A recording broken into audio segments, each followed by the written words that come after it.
tempat ni berjudi tapi start di Islam. Sebenarnya untuk pengetahuan anda, dekat Macau ni dah ada pun Islam sejak abad ke-18. Cuma cabaran orang Muslim di sini adalah untuk mendapat makanan yang halal, untuk dapat kehidupan Muslim yang mudah. Dia agak sukar lah dekat sini. Kalau ikutkan kat sini, ni ada makanan Islam ni tahu ada tanda halal kat situ.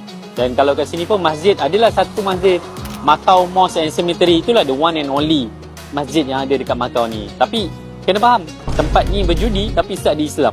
So bagi kita yang berniaga, sebenarnya kat satu tempat, walaupun tempat tu bukan tempat kita, ada potensi kita boleh masuk dan bertahan lama. Kat situ yang kita kena tahu apa strategi yang perlu kita buat supaya kita boleh bukan sekadar buka tapi kekal lama. Kalau ikutkan statistik pun 8 daripada 10 syarikat akan tutup dalam masa 3 ke 5 tahun. Bayangkan berapa tahun dah mereka berada kat sini. Muslim ada kat sini 1800, sekarang dah tahun berapa dah. So alhamdulillah kat sini bila kita datang ke tempat bukan sahaja untuk kita melancong, tapi untuk kita belajar sesuatu. Bisnes kalau sekadar buka, semua orang boleh buka. Tapi nak bertahan lama dan grow to the next level tu yang mencabar. So yang dah berniaga lama, apa pendapat anda tentang benda ni?